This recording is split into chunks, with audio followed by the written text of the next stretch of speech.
Hello, हाय, नमस्कार. मी मज्जा girl Ankita Lokhande. Big boss Marathi season 6 या कार्यक्रमाने प्रेक्षकांचा निरोप घेतला असला, तरीही काही सदस्यांचे इंटरव्ह्यू राहिले होते ते आम्ही करतोय.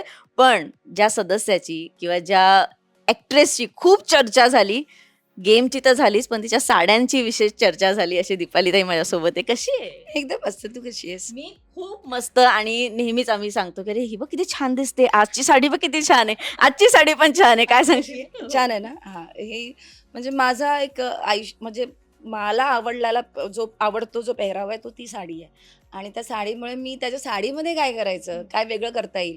त्याच्यामुळे त्याच्यात मी असते आणि त्याच्यामुळे हे दीप्स कलेक्शन घेऊन आलेली आहे. आणि मला आवडतंय, की लोकांपर्यंत माझ्या साड्या आवडतात. त्यामुळे लवकरच ती वेबसाईट पण लॉन्च होईल आणि ती लोकांना त्या साड्या बघायलाही मिळतील आणि लोकांना ज्या साड्या घ्यायच्यात त्या घेऊही शकतात. अगदीच. खूप मस्त. फिनालेला असं वाटलं होतं, की कदाचित ती बॅग दीपाली ताईने उचलावी का? किंवा कदाचित ताई टॉप 3 मध्ये आहे, टॉप 3 काहीच माहिती नव्हतं. पण नंतर जेव्हा मी काल विशालचा इंटरव्ह्यू केला, तेव्हा मला विशाल एक गोष्ट बोलला, "अगर उसमें 10-15 लाख होते ना, तो मैं उठा लेता." काय माइंडसेट होतं, की अमाउंट कमी होती, की उचलायचंच नव्हतं? नाही, नाही. माझ्या डोक्यात तर उचलायचं नव्हतं. कारण माझ्या डोक्यात होतं, की मी जाणार. म्हणजे मी एवढ्या 5 मध्ये नाही, मी टॉप 2 पर्यंत तरी, टॉप 3 पर्यंत तरी असणार. एवढं ह्या लेव्हलला मी खेळले होते. सो माझ्या डोक्यात ते पैसे उचलण्याचं आलंच नव्हतं. पण तिथे सगळेजण उभे होते. पण ते 1, 2, 3, 4, 5 लाखापर्यंत आले. म्हटलं 5 लाख आजूबाजूला ती कौच चालू झालेली, की 5 लाख कोण घेणार? 5 लाख कोण घेणार? सो माझ्या डोक्यात ते बिलकुलच नव्हतं आणि मला छान 100 दिवसाचा प्रवास मी पार केला होता आणि त्या प्रवासाबरोबर छान असं एक्झिट घ्यायची होती आणि ती मी घेतली होती. खूप मस्त. आल्यानंतर एपिसोड्स पाहिले किंवा काही एक विशेष एपिसोड जे म्हणजे घरात असताना असं विचार केलेला, की हा मी बाहेर जाऊन बघणार, की इथे नक्की काय घडलेलं? अगं, पण ॲक्चुअली आल्यानंतर मी आजारी पडले आणि मला सर्दी ताप झाला, जो 3 महिन्यात मला काहीच झालं नव्हतं. ते घरी आल्या-आल्या दुसऱ्या दिवशी सकाळी उठलीच ती सर्दी आणि तापाने. त्यामुळे मला काहीच बघायला नाही मिळालं. पण मला इच्छा खूप आहे, की मी कशी दिसली आहे. मी माझे काय-काय पर्टिक्युलर गोष्टी ज्या झाल्यात त्या बघायच्यात. माझ्या मागून माझ्याबद्दल कोणी-कोणी काय-काय बोललंय, जे मला माहीत नाहीये. कारण मला कधीच चुगली दाखवली नाही बिग बॉसने. सो तेही बघायचंय. आणि कारण मी एवढी चुगल्या केल्या नाहीत कोणाच्याबद्दल. त्यामुळे मला म्हणजे माझा होता, मी बोलायची, ज्या व्यक्तीबरोबर बोलायची ती त्यांच्याबद्दल त्याच्या विरोधात बोलत होते. पण माझ्या मागे कोण-कोण बोलतंय ते मला आता बघायचं आणि ते मी बघणार आहे. खूप मस्त. पण आता ना गेम झाला. आता गेमबद्दल काय बोलणार? पण तरीही काही प्रेक्षकांच्या मनातले प्रश्न आहेत. मी गेल्या वेळेस राखीचा इंटरव्ह्यू केलेला, तेव्हा राखी असं बोलले, की दीपाली खूप इन्सिक्युअर आहे राकेशला घेऊन. मैत्रीमध्ये आपण काही ठिकाणी इन्सिक्युअर हं, असतो, की हं. आपला मित्र दुसऱ्याचा मित्र नाही झाला हां, पाहिजे. हां. आणि ते घर असं आहे, की हं, जिथे मोजके लोकं आहेत. जर एखादा व्यक्ती माझा मित्र आहे, तर मी इन्सिक्युअर होणार. या गोष्टीवर तुमचं काय मत आहे, की खरंच इन्सिक्युरिटी होती राकेशला घेऊन? मी तुला सांगते काय होतं, की नो डाउट माझी आणि राकेशची खूप छान मैत्री म्हणजे खूप सुंदर. घरात आल्या-आल्या जर कोणाबरोबर माझी मैत्री झाली असेल, तर राकेश बरोबर झाली होती. कारण तो एकदम जेंटलमॅन आहे. तो म्हणजे तिकडे कोणी ऐकणारं कोणी होतं, तर तो राकेश होता. सो एक बॉन्ड छान झाला होता. जेव्हा मी काटा फॉर्म केला, तेव्हा माझ्यामध्ये राकेश म्हणजे राकेश माझ्याबरोबर आधीच होता. मी तन्वीला इन केलं. तन्वीबरोबर प्रभू आला.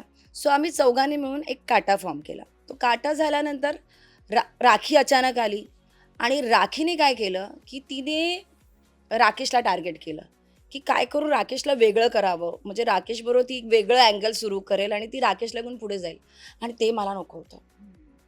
मला काटा तुटणं हे मला नको होतं, की किती झालं तरी काटा शेवटपर्यंत घेऊन जायचं होता आणि त्यासाठी मी राखीला कधी इन होऊ दिलं नाही. पहिल्या आठवड्यात मी राखीला इन केलं होतं. राखीला ठेवलं पण होतं छान आम्ही. म्हणजे आल्या-आल्या जर तिला कोणी गळाभेट घेतली असेल ना, तर ती मी होती. तिने एक्सेप्ट केलं. आम्ही एक आठवडा आमच्याबरोबर होतो, पण एकत्र जेवण बनवलं तिच्याबरोबर. सगळं मजा-मस्ती सगळं केलं. पण पहिल्याच आठवड्यात तिने आम्हाला नॉमिनेट केलं आणि मग मी राकेशला म्हटलं, "हे बघ बाबा, हे काय बरोबर नाही." हे नाही बरोबर आहे. इकडे राहते, इथे खाते, इथे सगळ्यांबरोबर बसते, उठते आणि तिकडे जाऊन आम्हाला नॉमिनेट करते म्हटलं. म्हटलं हा काय गेम आहे तिचा? म्हटलं हे नाही चालायचं. ती आपल्याला नाही चालायची म्हटलं. तुझं काय ते तू बोलून घे. तुझं काय असेल, तुला वाटत असेल तिच्याबद्दल तर ते क्लिअर कर. नसेल तर काट्यामध्ये डिस्टर्बन्स यायला नको आणि त्यासाठी मी तिला इन केलं नाही. अदरवाईज त्या जर राकेशच्या मनात राखी असली असती ना तर डेफिनेटली मी त्याला गो हेड केलं असेल.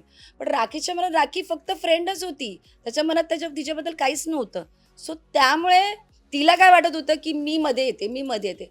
मी मध्ये एकाच गोष्टीसाठी येत होते की मला काटा नव्हता तोडायचा. काटा तुटला तर आमचं सगळंच तुटलं. म्हणजे मग आम्ही पुढे नाही जाऊ शकणार. सो जे काही होतं आमचं काट्याच्या ग्रुपमधलं तर ते मला घेऊन जायचं होतं. म्हणून मी राखीला थोडं दूर करत होती.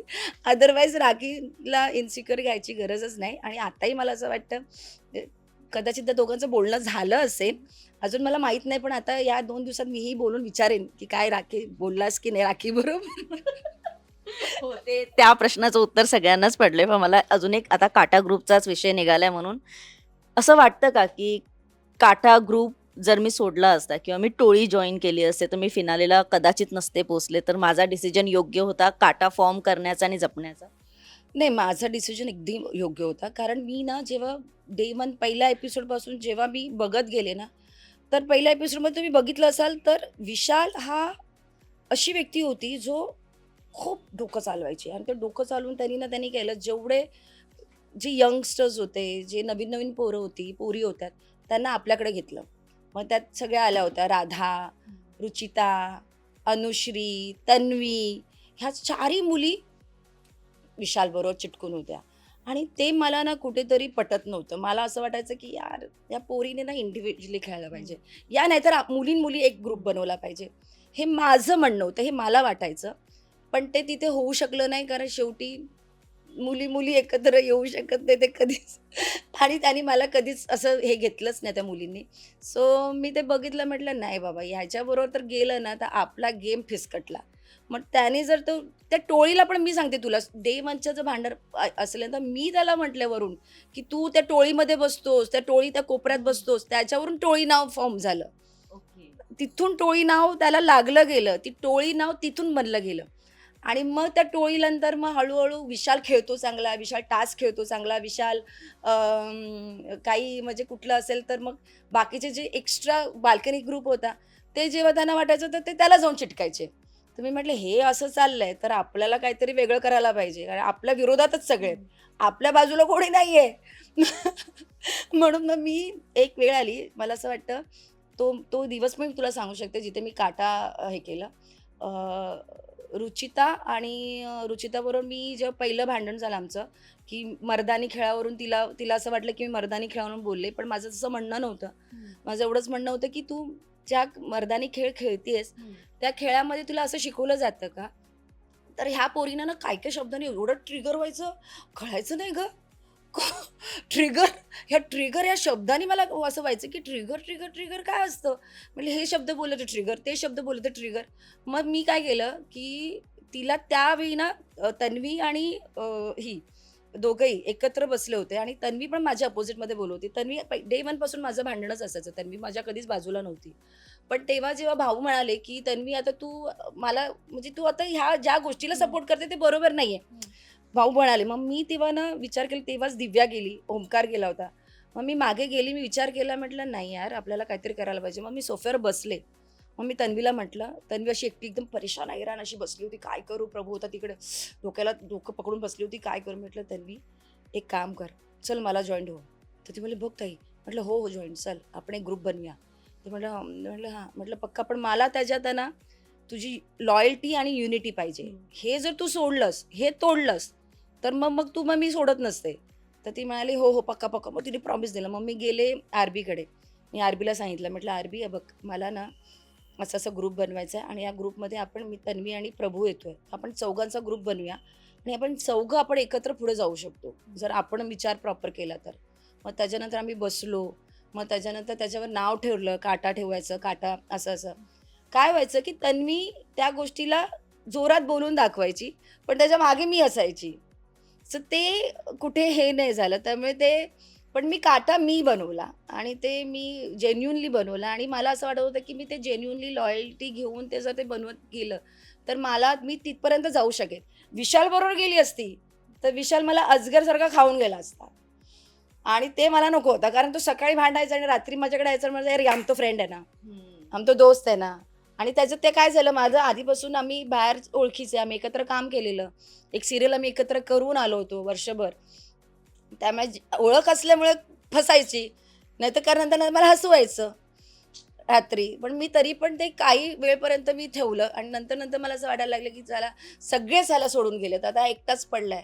मग आता कुठे त्याच्यावर राग रुसवा घेऊन बसायचा. मला जे हवं होतं ते मी केलेलं होतं. त्याच्याबरोबर जे गेमपुरती, जे बिग बॉसच्या घरात जे मी होते, त्या गेमपुरती मला जे करायचं होतं ते मी केलं होतं. त्यामुळे आम्ही वन टू वन भांडलो. पण सगळ्या गोष्टी जिथे त्यांनी मला लागलं, मारलं, त्या सगळ्या गोष्टीवर मी माझं हे केलं होतं. पण एक वेळ आली, की त्याला मी म्हटलं, एकटाच बसला, एकटाच रडतोय. म्हटलं आता एकटं रडू द्यायचं, की त्याला खाऊ घालायचं? मग मी शेवटी त्याला खाऊ घातलं. म्हटलं, "ये तुला जेवू घालते." पण म्हणजे अखेर उत्तर प्रेक्षकांना मिळालं, की काटा फायनली हा दीपाली सय्यद यांनी फॉर्म केलाय. कारण का बरेचदा असं झालं, की जो जो बोलणारा असतो किंवा खूप ओरडून बोलतो त्याचं नाव लागलं जातं. तर ते तन्वी आम्हाला असं वाटत होतं, की तन्वीमुळे काटा आहे, पण नाही, झालं. काटा तर मीच बनवला होता. सो त्याचं क्रेडिट मलाच जातं. ते मी कोणाला देणार पण नाही. मला अजून एक विचारायचं आहे ताई, हा थोडा वेगळा प्रश्न आहे, की इतकं सगळं आयुष्यात केल्यानंतर हां, पॉलिटिक्स, हां. फिल्म इंडस्ट्री याच वर्षी बिग बॉसमध्ये जायचा असा का निर्णय घेतला? बघ, पहिल्या वर्षीपासून मला बिग बॉसची ऑफर होती. बिग बॉस करणं सोपं नव्हतं. बघितलं बिग बॉसमध्ये खूप भयंकर भयंकर गोष्टी होतात. आणि मग ह्या ह्या काही कोरोनानंतर म्हणा किंवा ह्याच्यामध्ये ह्याच्यामध्ये ना माझं एक वेट आहे ना 80 किलो झालं होतं. आणि मग मी नंतर स्वतःवर खूप हे करून मी माझं वेट एक 65 पर्यंत घेऊन आले होते. आणि एक फिल्म पण केली होती आणि नंतर मला असं वाटलं, की आता आपण पुढे-पुढे चाललो. एक एजच्या आपण एक वेगळ्या लेव्हल पार करणार आहोत. सो कुठेतरी आपल्याला मी काय करू शकते? माझ्यात हे आहे की नाही? हे स्वतःला पण माझी परीक्षा होती, की मी ह्या ह्या बिग बॉसच्या घरात टास्क असतात. त्या बिग बॉसच्या घरात माइंड गेम असतो. या बिग बॉसच्या घरात तुम्ही कसे राहता, तुम्ही कशा पद्धतीने आहात, तुम्ही कसे जगता हेही दिसतं. हे सगळं रिअल असतं. सो मी त्यांना विचारले, "हे सगळं रिअल असतं का?" तर त्यांनी म्हटलं, "होय, रिअलच असतं. तुम्हाला काही तुमचं फेक नसतं. तुम्ही कसे राहता हे तुमच्यावर आहे." मी म्हटलं, "चल, ही माझीच परीक्षा आहे. मला स्वतःला अभ्यास करायचा होता, की मी खेळू शकते का? मी तेवढाच उत्तम डान्स करू शकेन का? मी ह्या सगळ्या यंग जनरेशनला टफ देऊ शकेन का?" म्हटलं, जर मी हे पार केलं, तर माझी पुढची जर्नी जी असेल आयुष्यातली, ती आणखीन चांगली जाईल.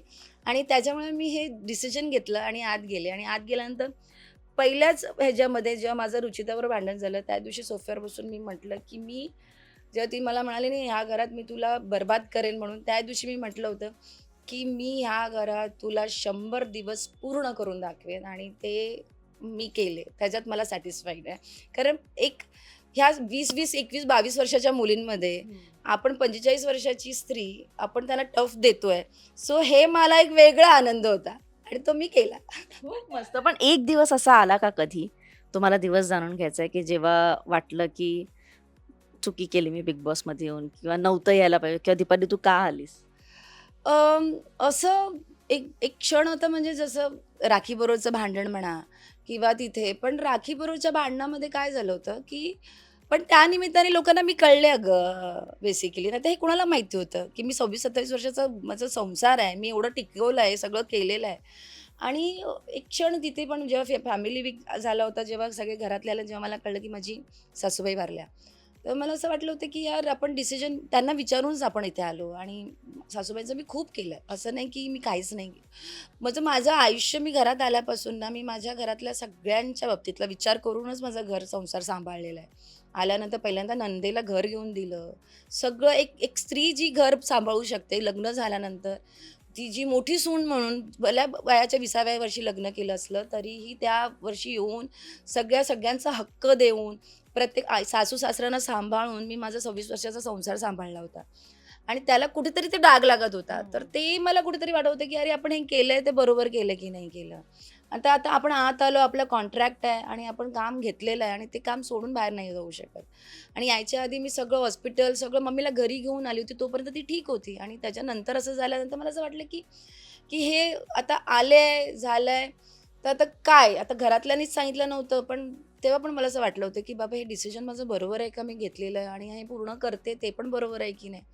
पण मी नेहमी काम, जेव्हा आपण कुठलं काम घेतो, तर ते काम पूर्ण करायचं असतं. आणि आज मी काय, उद्या कोणीही जाणार आहे, माझंही वेळ येणार जेव्हा मलाही सगळ्यांना बाय बाय करायचं आहे. सो जाताना सगळ्यांना छान छान हसत खेळत पॉझिटिव्हिटी करत बाय बाय करत जावं, अशी माझी नेहमीच मनातली इच्छा असते. ते कोणी असू देत, आणि तेच मला जायचं आहे आणि हेच राहणार आहे माझं आयुष्यभर बाहेर. आज मी ह्याच्यावर राहणार आहे, काय म्हणतात, त्या OTT प्लॅटफॉर्मवर आहे. लोकं मला बघणार त्या माझा तो प्रवास, मी गेल्यावर पण. सो ते माझ्या मनात आहे एक गोष्ट, की बाई मला जायचंय ना इथून जाताना, असं छान जायचंय, लोकांनी बघावं आणि लोकांनी म्हणावं, काय मस्त होती." किती भारी. पण हा माझा पर्सनल प्रश्न आहे. मी 100 दिवस बिग बॉस पाहिलं. ताई इतकी का रडलीस तू? म्हणजे मला असं कधी-कधी वाटायचं आता भांडले आता हे बघ, मी सांगायची नंतर ते मला इतकं कळायला लागलेलं, की आता रडणार. का? अगं काय व्हायचं, मला भांडायचं नसायचं. हं. बेसिकली काय व्हायचं, की माझा तो स्वभाव नाहीये. ठीक आहे, कधी आपण आता मी राजकारणात आहे, तर कधी आपल्याला स्टेटमेंट द्यावे लागतात, हे सगळं द्यावे लागतात. पण जेन्युइनली मी अशी नाहीये. मी आतून अशी नाहीये. सो मला असं व्हायचं, की जेव्हा मी भांडायची ना, तर असं वाटायचं, "का यार, हे का असं होतंय? का भांडावं लागतं? आणि ह्या पोरींबरोबर भांडावं लागतंय, अशा विषयाला घेऊन भांडावं लागतंय." आणि बघावं तेव्हा मलाच टार्गेट केलं जातंय, जेव्हा मी त्यांच्याबरोबर काहीही करत नसते. प्रत्येकाच्या गोष्टी केलेल्या आहेत मी आतमध्ये. काय काम नाही केलं असं नाही. मी बाथरूमही धुतलेलं आहे, फ्लशही केलेले आहेत जाऊन दुसऱ्यांचे. म्हणजे अशी एकही गोष्ट तिथे नव्हती, जी गोष्ट मी केली नव्हती. सो मला असं वाटायचं, की जी गोष्ट मला येत नव्हती. मी आज 20 वर्ष एवढं काम बाहेर करत होते, की मला किचनमध्ये उभं राहायची गरजच नव्हती. माझ्याकडे कुक आहे, माझ्याकडे 24 तासाची मेड आहे. सगळं असताना मी ते तिकडे किचनमध्ये उभी राहून न येणाऱ्या गोष्टी पण शिकत होती. आणि त्याच्यात मग ते मला असं व्हायचं, की यार का मला असं केलं जातंय? आणि मला भांडायचंच नसायचं गं अगं आधी, आणि मग ते मला भांडावं लागायचं ना, मग ते भांडल्यानंतर एंडला मला तो बांध फुटायचा माझा. पण म्हणजे ते फेक नाही वाटलं कधी पण कधीतरी असं वाटत होतं, की इथे नसती रडली आणि काउंटर क्वेश्चन किंवा केलं काउंटर आन्सर केलं असतं तर तर कसं ते चांगलं झालं असतं. मग ते पण खरं, पण कधी-कधी त्या घरात राहून बघा तुम्ही. हो. तेव्हा तुम्हाला कळेल. ॲक्चुअली लोकांना वाटतं तेवढं सोपं नाहीये, की हां, की तिथे काउंटर क्वेशन्स करताना असं व्हायचं, की ऑलरेडी आपण एवढं करून थकलेलो असायचो, की आता असं वाटायचं, की आता बस, आता काउंटर क्वेशन करायला पण ताकद नाही, आणि तिथे प्रत्येक जण रडलाय. हो. असं मी एकटीच नाही. इतकी जण रडलेत तिकडे, की मी सांगते ना, तन्वीच सांगते मी तुला, पदोपदी रडायची.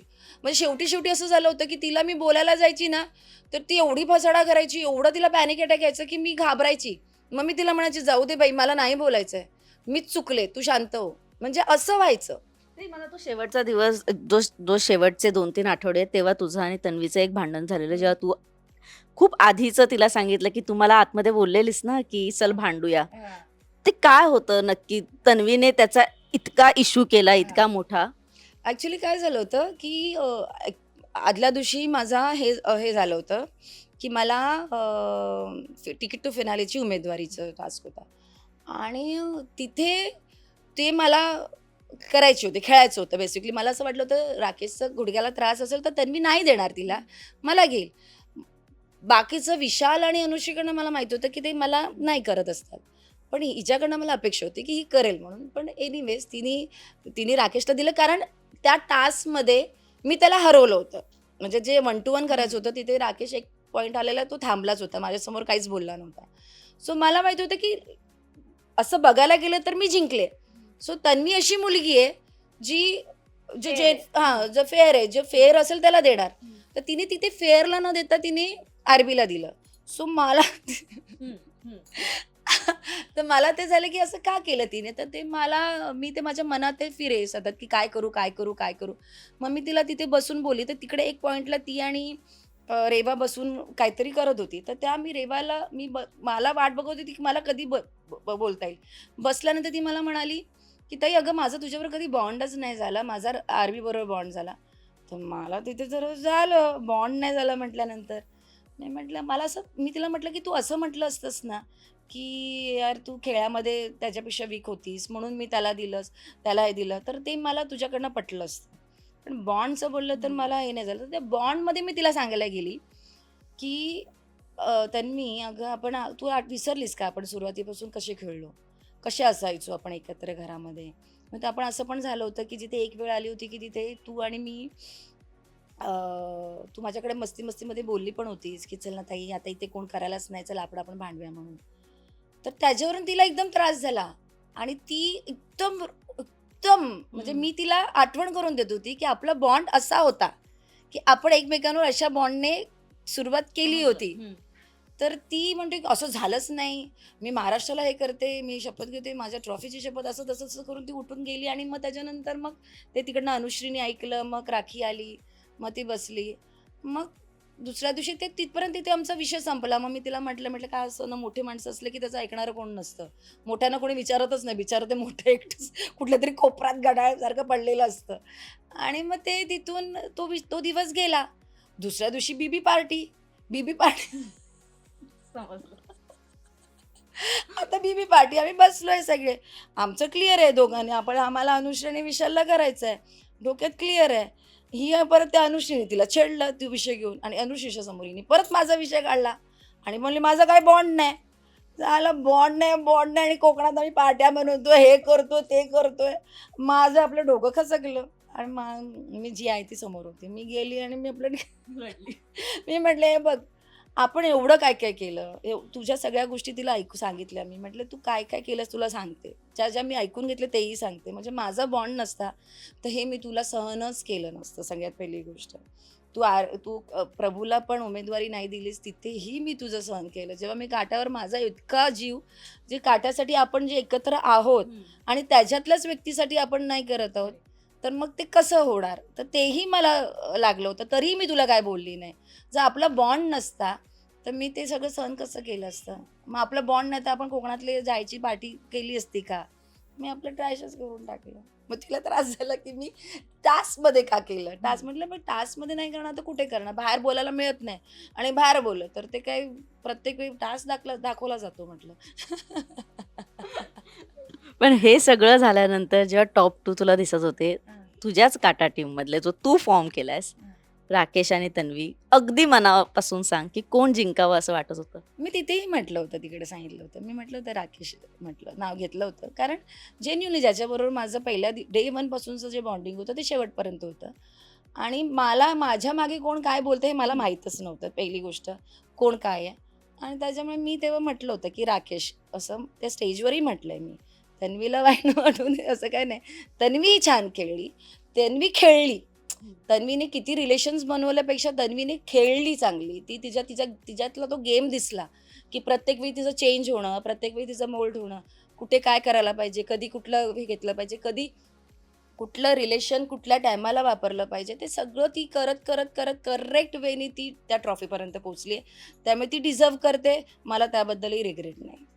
पण आम्ही नेहमीच जेव्हा बिग बॉसचे इंटरव्ह्यू घेतो, तेव्हा बरेच कलाकार असे म्हणतात की त्या सदस्याला मी पुन्हा नाही भेटणार किंवा आता ती दुश्मनी आम्ही कंटिन्यू ठेवणार आहे. जसं तन्वी बऱ्याच इंटरव्ह्यूमध्ये असं बोलली आहे की विशाल सोबतची जी माझी दुश्मनी आहे ती मी लाईफ लाँग ठेवणार आहे, कारण का माझ्या शब्दाला मान आहे किंवा माझे शब्द माझ्यासाठी महत्त्वाचे आहेत. दीपाली सय्यदसाठी असं आहे का? नाही, नाही. माझं असं काही नाही आहे. मी ज्या दिवशी बिग बॉस संपला त्या दिवशीच मी सगळ्यांना सांगितलं, की बिग बॉसच्या घरात जे काही झालं ते बिग बॉसच्या घरात मी लॉक करून बाहेर निघाले. विशालबरोबरचं पण माझं जे काही टोळी वर्सेस काटा होता ते तिथपर्यंतच होतं. त्याच्या पलीकडे काही नाही. आणि मला असं वाटतं, की रस्त्यात आपण काही एकमेकांना 24 तास भेटणार नाहोत, कोणाला हे करणार नाहोत. भेटलो तर कुठेतरी एखाद्या फंक्शनला भेटू, समोरासमोर येऊ तर हाय हॅलो करणार आहोत. हां, तेव्हा आठवणी ताज्या होणार. तेव्हा विसरत कधीच नसतो. बिग बॉस कधीच विसरू शकत नाही. कारण ते 3 महिने आम्ही जगलोय, तिथे राहिलोय आणि त्यावेळी आम्ही एकमेकांबरोबरचे ते रिलेशन्स बिल्डअप केलेले आहेत. तर ते कधीच सुटत नसतात, ते लक्षात राहतात. पण हां, एवढं नक्की आहे की जेव्हा कुठेही भेटू एकमेकांना तर एकदम छान भेटू. खूप मस्त उत्तर. आता पुढे काय? म्हणजे आता हा तर बिग बॉससाठीचा इंटरव्ह्यू. अजून पुढे कोणत्या भूमिका आहेत किंवा कोणतं नवीन रोल आहे ज्यासाठी इंटरव्ह्यू घेतला जाईल? मी आता एक फिल्म करणार आहे, लवकरच येईल. हिंदी फिल्मचं आता माझी स्क्रिप्टिंग कंप्लीट झाली आहे आणि त्याचंही आता लवकरच लॉन्चिंग होईल. सो ते एक लाईनअपला आहे आणि खूप छान माझ्या साड्या खूप सगळ्यांना आवडलेल्या आहेत, तर त्याचं एक हे आहे. आणि आता 8 मेला माझा वाढदिवस आहे, तेव्हा तेव्हा नक्कीच तुम्हा सगळ्यांना भेटेन. त्यामुळे 8 मेला मला वाढदिवसाला शुभेच्छा द्या. नक्की. पण जर पार्टी ठेवली तर बिग बॉसचे कोणते 3 सदस्य आहेत जे असणारच आहेत? असतील. माझा काटा असेल पूर्ण आणि सगळेच असतील. विशाल असेल, राखी असेल, सगळेच असतील. मला पर्सनली राखी आणि दीपालीचं रियुनियन बघायला खरंच खूप मज्जा येईल. कारण का तुम्ही भांडलात, पण त्या भांडणात इतकं ह्युमर होतं किंवा इतकं छान बॉन्ड होतं. ती बोलली की ठीक आहे भांडली, मी परत येणार तुझ्याकडे. अगं किती असायचं ते. तुला सांगते ना, जेव्हा ती आली होती ना, मग तिला तिचे जे केस होते ना, ते धुतले ना, की ते सुकवायला वेळ जायचा अगं. त्याचं एक काम होतं. तिच्यासाठी आयुष्यातलं ना ते ते खूप मोठं काम घेऊन गेलेली आतमध्ये आणि ते स्वतःचं काम नव्हतं. ते दुसऱ्यांसाठी पण काम होतं. कारण ते सुकवायला ते दुसऱ्याला पण उभं राहावं लागायचं सुकवायला. ते मी करायची तिच्यासाठी. तर त्यामुळे ती ती कधी विसरू नाही शकणार राखी. त्यामुळे ती भांडली ना, तरी हळूच यायची फिरत माझ्या बाजूला आणि मग मी असं करत जाऊ देत मरू देत संपवायचो आम्ही एकमेकांबरोबर, की नाही कुठे घेऊन जायचं सगळ्या गोष्टी. कारण शेवटी गेम आहे. गेमसाठी एकमेकांना आपण करतोय. त्यामुळे ती गोष्ट तिथपर्यंतच राहिली. आता एक शेवटचा प्रश्न. हिंदी बिग बॉसचं समजा आलं इन्व्हिटेशन, तर काय वाटतं दीपाली सय्यद जातील? तुला काय वाटतं मी आता खेळू शकते का? हो. मला माहीत नाही. पण मी ते पण स्वतःला अभ्यास करेन त्या गोष्टीचा, की मी खेळेन की नाही खेळेन. पण आलं तर काय माहिती यार आतमध्ये जाऊन काय करेन. पण कदाचित खेळेन पण आणि नाही पण असं अजून कश्मकशमध्ये आहे. पण आवडेल मला बिग बॉसला जायला हिंदी. मस्त. आम्हालाही आवडेल जेव्हा मराठी कलाकार हिंदी बिग बॉसमध्ये जातात तेव्हा तिकडे वेगळी छाप सोडून येतात आणि हे बरेच उदाहरणं आपल्याकडे आहेत. हो. तर मला वाटतं की जर आलंच तर जावं. जावं? बरं जाईन. नक्की आपण इंटरव्ह्यू करूया. लवकरच येणार आहे Hindi big boss. Thank you so much. आणि अजून वेगवेगळं काहीतरी येऊ दे आणि आपण बिग बॉस व्यतिरिक्त इंटरव्ह्यू करूया. Thank you so much and all the very best. Thank you darling. Thank you so much. Marathi मनोरंजन सृष्टीमधील मालिका, चित्रपट, नाटक तसेच कलाकारांबद्दलच्या नवीन अपडेट्स जाणून घेण्यासाठी नक्की सबस्क्राईब करा इट्स मज्जा मराठी या आपल्या नवीन यूट्यूब चॅनलला.